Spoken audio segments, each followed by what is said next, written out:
is here. Do they want to look at the center? You know, we know Beryl is definitely a player who will lean on enchanters. That's no surprise to anyone.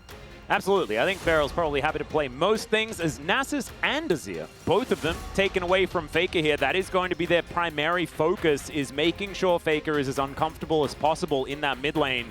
They might even be able to angle towards Faker having to default to a Corki pick or something like that, which he has played a fair bit of this season. It has been nerfed on this patch a little bit. You know, yeah. Toned down the Doran's blade also hit as well, so definitely potentially aiming towards that now. Rumble's going to get taken away. Vi has been left open.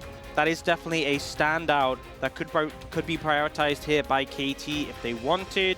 I think maybe just first pick center. That's also very valid. I really do think... Okay, this the Renekton is less valid. Yeah, I think Renekton first pick really has... it's seen its day. Actually, you know a pick that's pretty good in Renekton? Oh, yeah? Is it a Viking? It's Olaf, yeah. Oh, wow. I wonder if Zeus plays it. Well, we'll have to find out. Who got the POG last game? Gumayushi. Oh, I guess the Olaf wasn't very good. So I guess maybe we don't need to worry about that one in the end.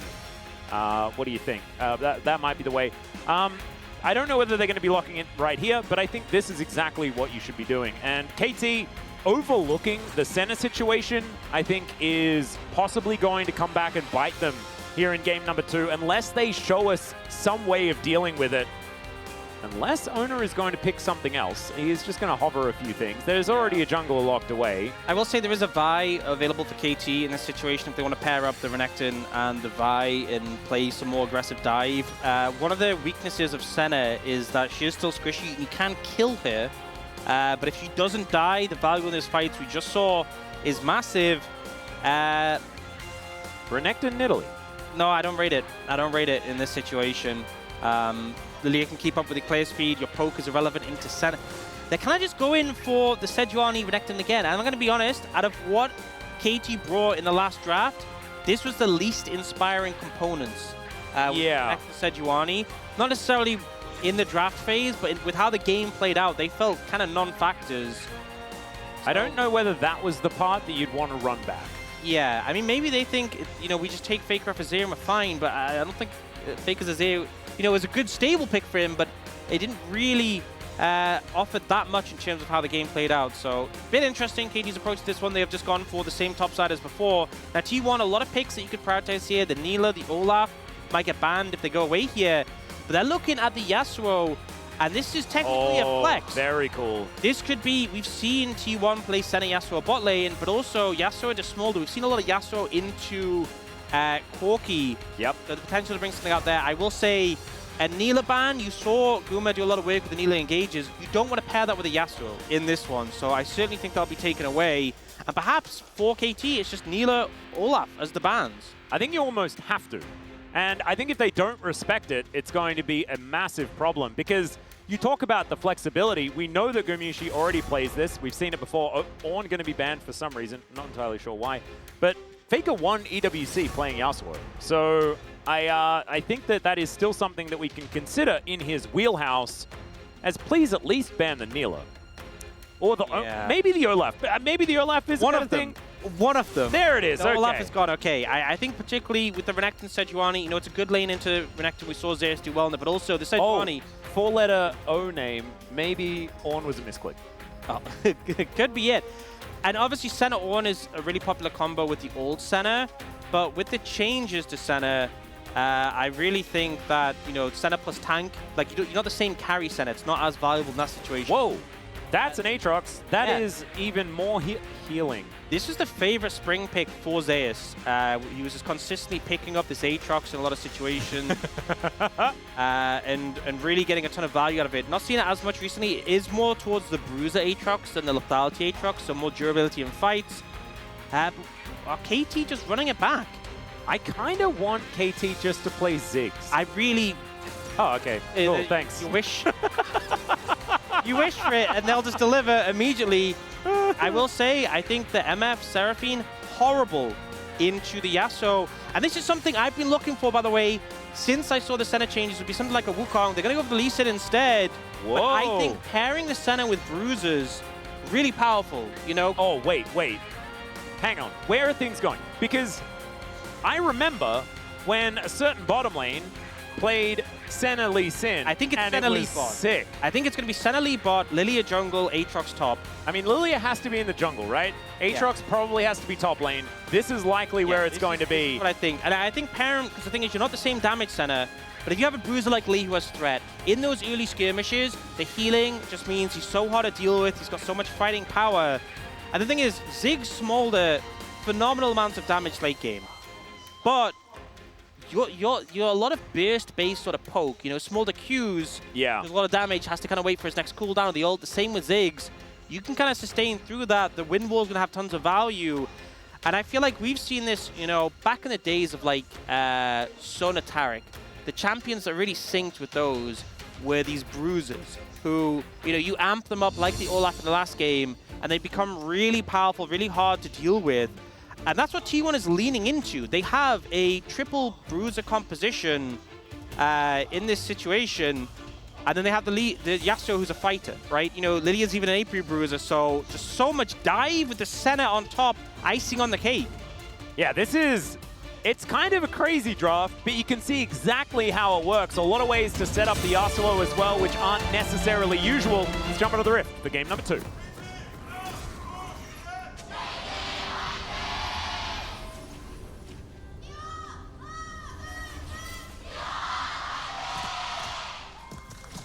All right, here we are, ladies and gentlemen. A little bit of apprehension, I'm going to say, going into game number 2. Because I think one thing I value the most in a best of 5 is adaptation and forcing your opponent to do something different the next time around. And I think forcing T1 to do something not Senna would have been a really great idea. Yeah. And, oh no, Deft. Oh dear. Deft already going to get queued here by Carrier, as Beryl doing his very best to try and keep him safe, and is going to be able to do so. Tornado going to connect, though, and now BDD is coming in. Another Q going to land here from Carrier, looking for first blood, and he's going to boop him back, but the flash forward's going to be there. That's going to be first blood, going over to Lee Sin, but Carrier might pay for it. Deft is now in an awkward position. He's going to flash. BDD gets a kill, but so does Faker. Pyoshik's going to turn up. One after the other, they head towards the enemy jungle. That flash was sick from Pyoshik, and now Ona might find himself in a rough position, but it's 2-2, guys. Let's back off. Never mind. Gumayushi is now going to find BDD, also face-checking a brush, as BDD is just going to walk it off. He's like, no, we're finished here. And Guma is going to say, no, we're not, as Beryl is back. And he's Hex flashing, and he's going to crash onto Gumayushi, who's now found himself a little bit too far forward. Does get the Piercing Darkness, though, and Ona spinning around a whole bunch, then takes a bunch of damage back. Over to you, Orcs. This is ridiculous. Just about what I anticipate from a KTT1 series, you know. I think this is really the nonchalant tone, I love it. Yeah, you know, how many flashes was that? Oh yeah, 7 flashes. Oh, okay, just 7? Really? Yeah, you know, honestly, I guess it's only game 2. I expected a bit more. Maybe by game 4 they'll bin all the flashes. But yeah, a little bit hectic, a little bit very chaotic, and Carrier and Faker, they committed to that play. Oh yeah. You know, sometimes it's just kind of like Carrier knows he can hit the Q, and he wants to prove it, even though it did end up backfiring in a big way. And if, you know, if that's not enough action for you, let's have a bit more. Owner invading on a Pyoshik. Perfect could move down and try and protect this, and is looking to do so now. So Owner, you got to make your decision quickly. Well, his decision does seem to be that he does just want to get out of here. That is, I think, going to be a good one, considering the movements of the Renekton, like you were talking about. We did see just there, as Carrier, this is the last time that he played it. I believe it was alongside a Senna that time as well, picking up the victory against the Bros. But that was a different version of the Bros. That was Delight and Henna down there. You know what's the funniest thing about this Lee Sin pick? Is I believe this is the first time we're seeing Owner's skin. And it's not even him playing it. Oh, wow. Yeah, Carrier's using Owner's skin, the new T1 skin. Yeah, because he hasn't played it since it was released, right? Yeah, so... Wow. That is kind of rude. Hopefully Owner is going to be okay with it. Finally, he's going to flash, so there we get the clean 8, which is great to see. There we go. Only Perfect and Zeus that I think should probably just agree to flash at one another. Yeah, like when you walk up to each other at the start of an ARAM and everyone just flashes. Yes. I flash out of base. Oh, nice. Get that quicker. Yeah, you really got to make sure you get to that brush. And bot lane, you know, I guess in part due to the deaths gone pretty badly for KT. Pretty big CS advantage for the Lee Sin. Yeah. Like a very crazy thing to say. I could tell that it felt a bit weird for you to say. As it was coming out of my mouth, I was like, what am I... Is this really? Yeah, it's just... Yeah. Did I wake up this morning or am I still dreaming? Well, you never know. This is the telecom war. It can be all sorts of different options. As Owner is going to spot Beryl, sort of trotting around his jungle. Bowling Ball is going to miss because Beryl decided at that moment that he was going to walk in the other direction. Wait, they're both trotting around the jungle, so I'm not sure who you were referring to. I think Owner is prancing. Oh, jungle. Okay. And Beryl is trotting. Yeah, and Beryl is trotting. Okay, if he gets some Swifty boots, then maybe he'll start a brisk canter. Okay, I'm glad we could distinguish that because I was getting a bit confused. Nah, that's all right. I'll be here for any of your equestrian needs. As Owner is going to now set up towards this Ziggs, but Faker's in trouble. Great interruption on the crash down to the Ignite. Still comes in. BDD chasing him down, flapping over. Another Q would do it, but he doesn't overextend. I think if BDD had taken another step forward, he was just dead. Yeah, very danger close there. Got to respect the threat of T1 who will move up to cover Faker. And he will survive on that one. Okay. Definitely getting a little bit... Well, it's already very spicy, but definitely pushing out. And now it just feels like it's just been a series of invades. We're 5 minutes in. Some games don't get this much action. No. And we're 5 minutes in and it's just been non-stop. Well, this is actually the lowest amount of... actually higher than the lowest amount of kills that we've had in a whole game. Yeah. I think the record is 3. Wow. As far as least kills. So we're already there. And it's only 5.5 minutes. As Faker is going in with 300 health, and he's just dead. BDD going to be able to grab that kill as Beryl and Piotrek right there ready to challenge. Yeah, I think maybe a bit more faith in the center than maybe was warranted. she is pretty powerful. She does need some items, though, before she's doing the big heals. A bit low on health, that one, when Faker went in. BDD doing pretty good so far with how this game has played out. You know, he got one of those earlier kills, gets that kill as well. Already demonstrated in Game 1 how much carry potential it can have on the Smolder. So definitely a big win from them. We also see Deft back to the Lost Chapter. He was kind of struggling in the early lane, running out of mana quite a bit, but now has that. Is he also going to do the thing that you like doing as well, which is just not building an Archangels ever? You know, I honestly think of all the games, this could actually be an okay Archangels one. Oh no! Heresy, but there's a lot of dive threats. You might appreciate the shield. A lot of games you don't need it. This one maybe I think Zeus would appreciate a shield right now. And that's why Guma's here. Well, Beryl and Piotrek are also here, mounted and ready to go. Beryl riding his pants, Piotrek riding Bristle.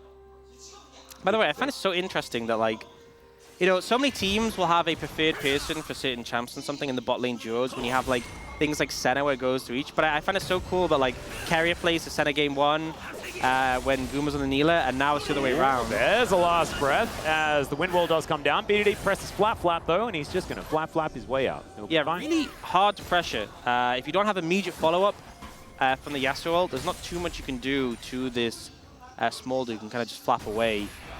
Yeah, does have his phage there as well, so his health bar is looking all right at this point in time. 2-0-1 after the shenanigans we saw earlier on, as Beryl spotting out the fact that this red buff is going to be taken away, and you can see that Piotrek is immediately going to forsake that and head towards the top side, as it looks like BDD is once again flapping. Just landing whatever Qs he can find, though. And of course, this feels pretty good for the Smolder up into a melee champion. Even though the wind wall can be annoying, I feel like you will be able to get a fair few stacks in this game. Yep, definitely. And faster stacking, faster spikes. We do now see finally the Renekton and Sejuani pairing, looking to punish Zeus. Oh, there's the flash forward from Perfect. Zeus is going to get tagged, and the Winter's Wrath will be enough. The dive was beautiful there from KT. Just the immediate flash done. Stacks the passive, gets the damage. Oh, BDD. Yep, flapping around in circles here is BDD right now as the Shattering Strike does come in. Faker is going to ignore it, basically. And that is going to be Dragon secured by T1. Yep, so early Dragon picked up this time by T1. We obviously saw KT with a bit of a monopoly on those, on neutral objectives in general in Game 1. But yeah, we're finally seeing perfect. This Renekton, this early pick Renekton Game 1 really didn't have any impact. But this time around, gets that kill onto Zeus. And I'm hoping we see Perfect kind of run away with this lead. Yeah, for KT's sake, I think he's going to need to. This one was a bit of an interesting one. I mean, at least it was flash invested. But yeah, not a great look. Yeah, Zeus trying to hold the wave, and immediately the permafrost stacked up here by Perfect. So well played. And the thing is, Pioshik still had a full health bar and ult to follow up. If that didn't kill Zeus, like there was no way he was making it out there. So, oh, I actually thought that he invested the ult, but it was just a permafrost. It's crazy. Yep. There we go. As Beryl now looking for an opportunity, could crash over this wall, and there it is! Crashdown does come on through there as well, as Zeus does get over here. Gumayusi, let's see whether he can keep them alive. 3 versus 2 right now, a lot of things on cooldown here on KT's side, but it is another pickoff for them. As Faker walks behind his wind wall one more time, looking for some more knockups, will be able to stack up that Q. But BDD is just sort of sneezing on the minion wave, having a good time. Tornado goes wide, and it looks like this is just kind of business as usual for the Smolder. BDD just waiting for that late game. And Pioshik already being 3-0 right now has, again, gone for that early lock-it, but a lot of power in these early fights. This game's feeling pretty good for KT so far. Yeah. Looks like, you know, once again, it's you look on the left side of the scoreboard, and it's about a 1,000 gold lead here at 10 minutes. T1, they did have that set up in game number 1, but I don't think anyone really knows what's going to happen, as right now, Perfect is going to get shot a bunch of times here by Gumayusi. As the slice does come through, Perfect going to be just fine. Doesn't have teleport. If he wanted to get back towards the top lane, probably just going to wait for that waved conga line through, as 92 to 69 CS here in the top lane is a pretty nice CS lead for Perfect. Yeah, and I think a big thing was the power of the Olaf in game 1 was amplified so much by the center. If the Aatrox is behind, you know, yes, you have other options to amplify in this game, but he really benefited from having this winning top laner in that one for the center to sustain up with, and now you don't have that. Perfect moving around. He's so strong in these early grub fights. Yep, teleport is going to come in here as Perfect getting in. There is the crash down from Beryl. Mega Inferno Bomb right on top of Ona as the grubs are being taken down in the meantime. Carrier dashing into the backline. Perfect surviving for so long, but will eventually be taken down, and the damage is kind of missing here from KT, but these health bars going lower when the bouncing bombs do land. Gumayusi taking a lot of damage, but he is going to still get the ult off. The Dawning Shadow layered across. Deft is going to sacrifice himself to get the kill under the center, but the team fight is won pretty wholeheartedly here by T1. Such a scrappy fight, but T1, that's where their composition flourishes. KT try and go for the big engage, but we don't see the value coming out, and yeah, there's the owner skin being played by Carrier. Such a troll move, but we'll see. This initial engage comes on the owner, but the follow-up isn't quite there. Perfect doesn't connect on him to get the stun, and Perfect just gets nuked down. The Renekton gets so little value, and KT have kind of used all of their big tools. In the ensuing fight, there's so many of these bruisers there to chase down KT. Deft and BDD are not online yet. They get this kill on Pioshik, and the Carrier, he saved his ult and gets this beautiful kick. Unfortunately, that does mean his lane partner dies, but I think they're still happy with the outcome. There's some great play there from T1. And I think a composition like this can be really hard to pull off. You know, you have so many moving pieces, you have so many different people who could potentially, you know, have to take fights on their own, and like, you know, it's not like a unified front to back. That's really what KT's comp is. T1, you'll have to approach at the same time, maybe have different flank angles. But it is a comp that really suits T1. They kind of do that a lot of the time, even without comps that necessarily are like this. So I think of all the teams in the LCK, they're definitely one of the teams I can see really making this comp work, and they just displayed it in that fight.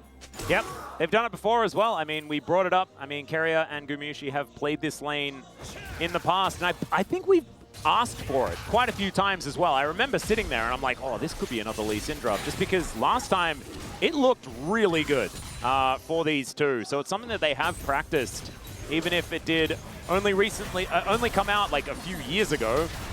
This is something that they've always sort of had in their back pocket, as Owner is going to be starting off this Drake once again. Exactly the same dragons as we had in game 1. Quizzical, you could say.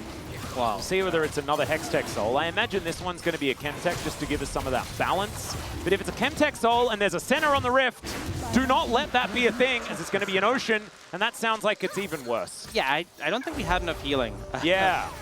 You know, needed a bit more. That that's really going to make things difficult for the side of KT if T1 get it. I know, obviously, Ocean's not the strongest soul, but as we said, the healing into all these bruises, it's going to be an issue for KT's damage to cut through. The Ocean Soul would just make it almost impossible. I mean, there's a point where healing reduction, it's not enough. You know, it's only 40%. That it's like mandatory, but it's not exactly just going to massively change it if they're just healing absurd amounts. So definitely something they don't want to give over to T1. You do see them leaning towards the Herald now. T1 a bit slower on the maps. This might just be given over to KT. Yeah, it looks like they are just going to be able to leverage their little bit of tempo that they were able to build up for themselves. Hextech Minefield goes down there from Def just to stop Gumayusi from being able to get in. As the snare is going to land onto Perfect. He could still be a target here. Does hold on to the slice in order to get away from Keria, as there is the Rift Herald picked up by KT. Now they're looking for an escape. Bowling Ball connects. Zeus just going to head towards the mid lane, shove this one out, see whether T1 can catch them on the rotation. Looks like it's just going to be a blue buff steal. And there that goes. Only going to be able to help pick that one up for the team. Yep, I like the fact that obviously KT get Herald, but T1 really forced them out their own jungle and at least get the blue buff out of that. Not a worth trade, obviously, but still trying to find something from it. And once again, Faker pushing in the top lane. Well, really the backing of his team. You can see Beryl maybe looking to set up a trap. Yeah, he's going to turn up. Blade of the Rune King Yasuo, though, so a bit scary. I remember on this patch, Blade of the Rune King was nerfed for ranged champions. Well, it lost some attack speed and AD for every champion, but the percentage HP damage was buffed for melee, so intended to be kind of power neutral for melee champions, but a nerf for ranged ones. So Faker's still very strong with that in his pocket. Yep, definitely extremely scary. Not to mention he's on a Yasuo as well, can then build himself up extra shields and things like that. Can certainly be a lot more durable than you would otherwise expect, as Beryl is once again, this time cantering, possibly even at a gallop, as we just saw. But T1 now just going to get to work on this top lane outer turret, as Mega Inferno Bomb just going to try and ruin their day. It looks like these minions are not going to last quite long enough, as the bowling ball going to be avoided by Perfect, as he clears up the rest of those minions that were there. 22 the CS lead here for Perfect. Still, I don't think that has really changed throughout this game. Black Cleaver now done. Sundered Sky completed here for Zeus on the other side of the Rift. And I think that the Aatrox probably going to be just fine with how things are going, especially with that one kill. We kind of see this yesterday from the Ziggs, though, when Henna played it, that it's such a fantastic pick for stalling games out. Ooh. And T1, you know, sometimes you have compositions where it's like, can the AD carry really walk up and hit the tower? They don't have an AD carry. Right. You know, at all, period. So, there is sieging a range advantage. Is that what we call it in the biz? Yeah, quite a significant range advantage. So really, without Baron, T1's going to struggle to crack through some of these towers, which you can see as evidenced by the fact that they've taken 0 towers. Yeah. You do have some side lane threats that they can lean on, but yeah, I think getting Baron, setting a pace to this game is going to be really important for T1. Getting Soul, not giving over Dragons to KT and getting Baron is going to be big. I know the Sen obviously works well with the composition, but there will come a point where not just the Smolder, but Smolder Ziggs later on could be such a major issue. Short-range champions in a Ziggs, you put the minefield down, you have to run through it. It's so painful. And we were watching this yesterday and just wincing whenever anyone walked on even one of those mines. Yeah, it's going to get really rough. And of course, Def isn't quite there yet. He only has his Ludens, and going to need quite a few items before that is really a thing. Hasn't been able to get around the map and take plates as well, as we saw. As you can see, all of these turrets looking pretty healthy on T1's side as well. We do get the Rift Herald charging in. T1 here for the defense. Not going to be a turret taken, just going to be a bit of damage here for KT. And I think slow and steady is what wins the race here. It's not really a roller coaster thing in general. Doesn't fit the KT playstyle, but I think if they slow it down, it's going to look better and better as this game goes on. The bit of the style of roller coaster, you know, when you're on the trains and you're just slowly going up. I think they need to avoid the bit where it starts doing the loop-de-loops and the rushing down and the whee and stuff like that. We need to not do that bit. It just needs to keep going up on the little rails, and yeah, that's it. Yeah, Guma does have the Helia, but compared to last game, remember, when he had the Neela, he was super ahead in levels compared to what Senna's typically are. He's only level 7. Doesn't even have that Q maxed yet. Do you see KT pushing the wave in mid, threatening the tower? Obviously with the Ziggs, that threat is huge, and trying to move towards the Dragon, but T1 are looking for an angle of approach here. Yeah, Carrier going to take a little bit of poke damage here from BDD as the knockup does connect onto Beryl. Beryl not too worried about it, as we can see. Minefield down just to try and keep them at bay. T1 with a fair bit of control of this Dragon right now. BDD is going to get another shove out, and Owner is just doing his wolves for the minute. Not a whole lot of commitment just yet as the bouncing bomb doesn't connect onto Zeus. Perfect, not going to snare everyone up, and that is only one bowling ball to connect. And now KT are going to move their way into the river, look to grab themselves some scuttle control, which will be secured here by Pyoshik. As we can see, bowling ball just slightly avoided. I think that might have been the snout of Bristle that did sort of smell that ball as it was flowing by. As this Dragon has now been started, and KT, will they actually commit to any sort of play? Carrier going to get spotted out as the tower is going to be taken, and KT just giving this one up, saying instead, we're just going to try and take your stuff.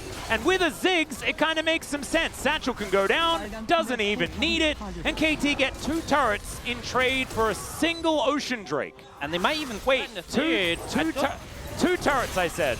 I said 2 turrets. By Jove. Never mind, that's 3. That is going to be faking out, trying to trade it back for an outer turret towards the bottom side of the map, but I don't know whether that one's going to be worth it as KT slink into the enemy jungle. I think that was a pretty good trade. It was a phenomenal read by KT. They knew they had the pushing power, they knew they had the prio mid, and they're like, look, we can walk into the trap T1 to set for us. Oh my goodness, perfect. But the main thing is, it's an Ocean Soul, right? And even though the sustain is going to be useful, they already have a ton of sustain.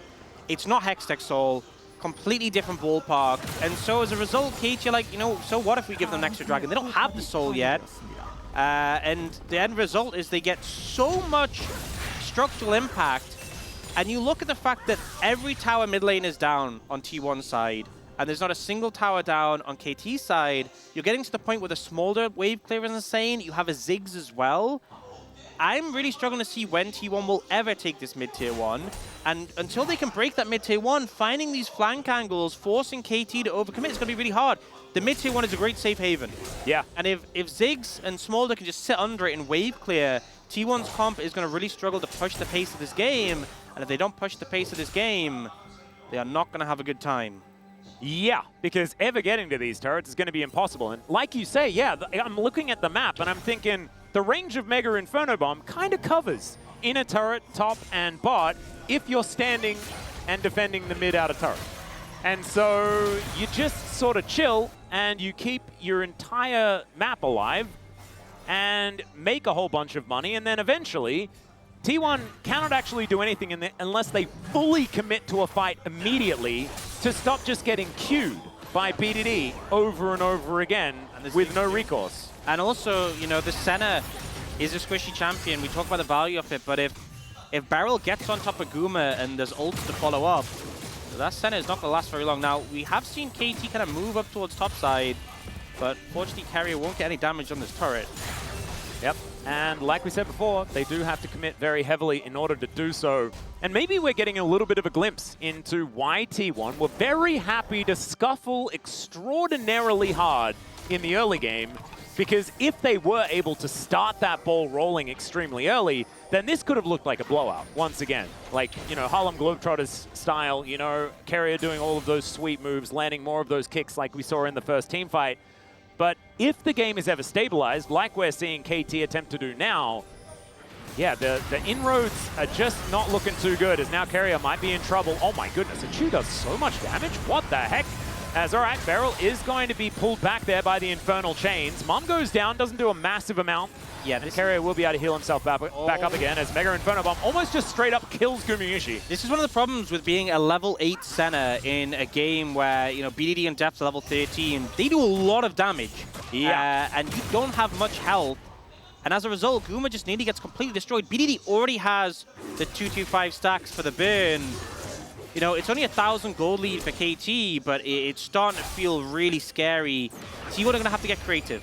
We do have Dragon in a minute 20, but KT can kind of do a similar thing where if they're not feeling it, the game is not over if they give over Ocean Soul.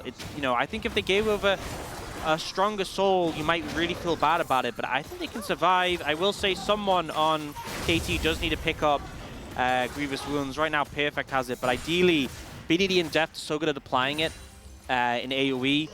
There's obviously a ton of value there, but yeah, I really think KT might feel strong enough now that Smolder's ramped up that they can make a fight happen, but even if they lose the Soul, I'm not sure they're that bothered. No, I don't think so either. I think the only worry about the Soul is the fact that it does unlock Elder, and that is a way for T1 to win a team fight. You know, get a dragon that can execute stuff of their own.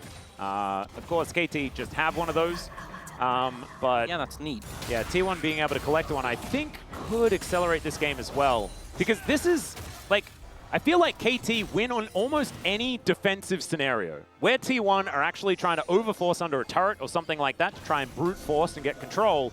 That is when KT are going to be almost like, they're nigh unbeatable in those moments. However, if T1 can sort of catch them unawares, like right now, as Pioshik is just able to Arctic Assault at exactly the right angle in order to get himself out of absolutely everything. Like, this is the kind of neutral fight that T1 are going to be looking for, and we'll see whether they can actually line it up, because they still, like, if they're not hard committing, it's still going to be a loss in a lot of these scenarios. As you can see, Zeus looking for these flank angles, and Carrier on the other side for the pincer is going to get caught out here by Perfect, who does dash his way out, a long way away from any sort of turret right now. You can see Carrier also now moving away. Beryl looking for that flank as Zeus gets on top of his ward once again. The snare going to get picked up by Beryl here as Ona moves over. It's going to be a 50-50, but it's taken by the Smolder somehow. Carrier steps on 2 balloons and gets down to half health.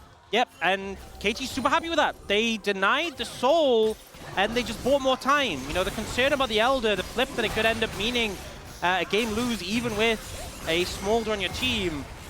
They don't have to worry about that for another 5 minutes. So good moves there from KT. Good secure. Oh, TP flank coming in. This is from Carrier. Yeah, this is very aggressive. And Gumiushi's just going to get dove on top of Def. Takes him down with a Mega Inferno Bomb. And Carrier now just not able to find those angles, because without the center, what is this comp actually capable of?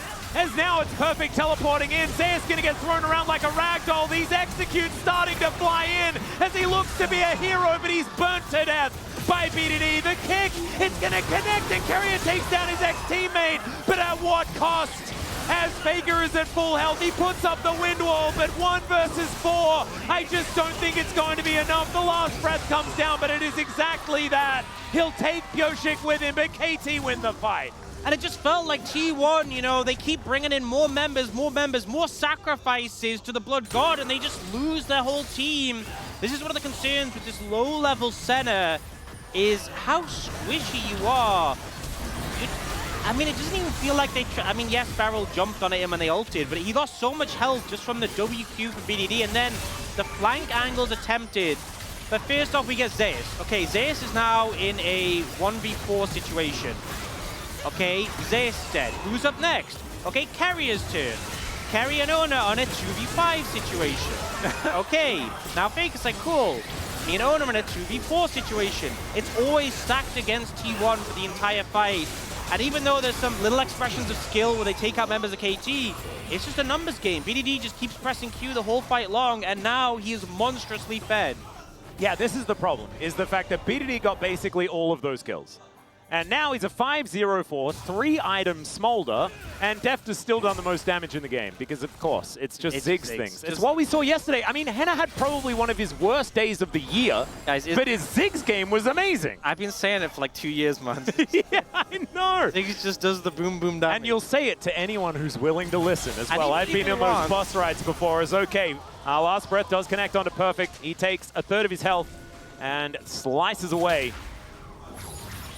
This is feeling really bad for T1 right now. It's just not looking like the playability level is very high. Yeah, it's a struggle, and you know they're trying to find angles where they can approach with and get those flanks in, but KT are doing a great job of not giving them any opportunity. They are moving over to control the Baron again, but this is the thing, is KT can be so patient because, you know, yes, they can start up the Baron here, but they're just stacking as the game goes on. I mean, the thing that I'm worried about is that KT are going to feel like they're rushed when they're absolutely not. Yeah. Because they sometimes just do that. Because like you say, I mean, they have all of the time in the universe in this game. I mean, they're praying for a 70-minuter, as they're not going to get one, as that is going to be a kick out onto Beryl. Mum comes down. Owner is going to absorb a lot of buttons by just pressing Zhonya as he puts the Crocodile to sleep. Is now perfect. He could be in trouble, but it's another crash down. Def takes down Owner, and BDD is untouched in this backline. Faker goes in, but the Dragon is mauling them. Def satchels his way out. That's the Crocodile locking down a kill, and now it's BDD flapping forward, and he can feel the wind in his wings, and Zeus is just gonna go down. It's a triple kill for the Little Dragon. He is legendary.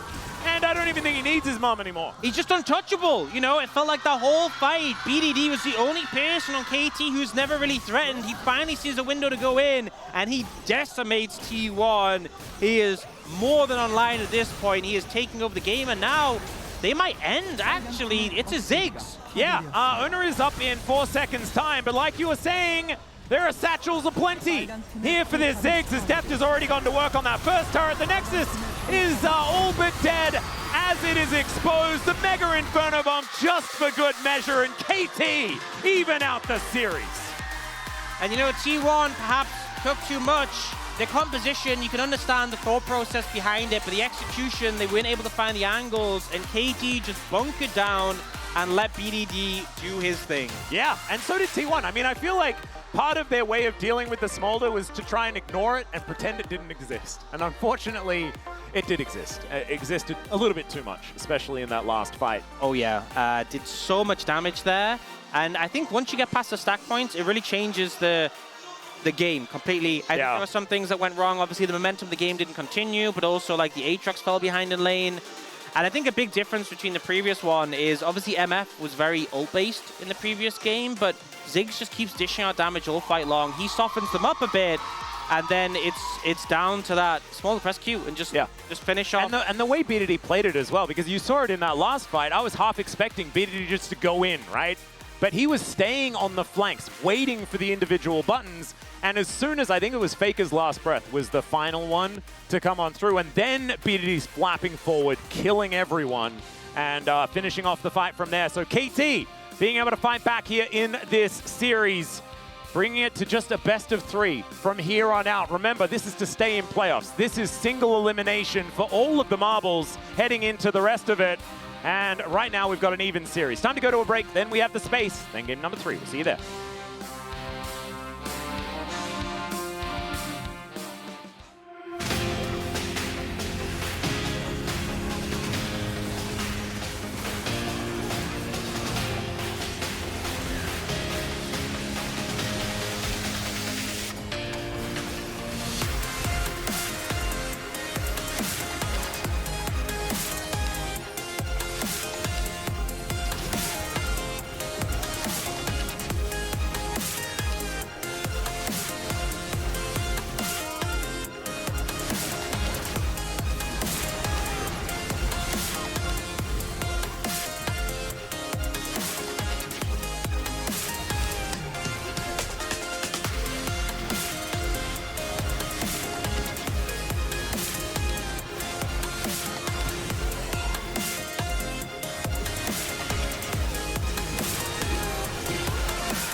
바람 끝낼만해. 이거 피 없는 사람 그냥 텔 타고 오던가 해야 돼. 텔 없어.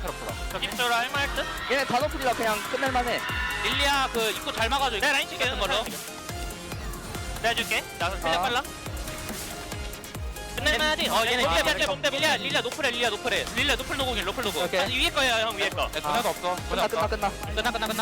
릴리아 나왔어. 릴리아 노플 노공. 얘 노공이야. 끝나도 노플 노공. 그냥 쳐. 나이스.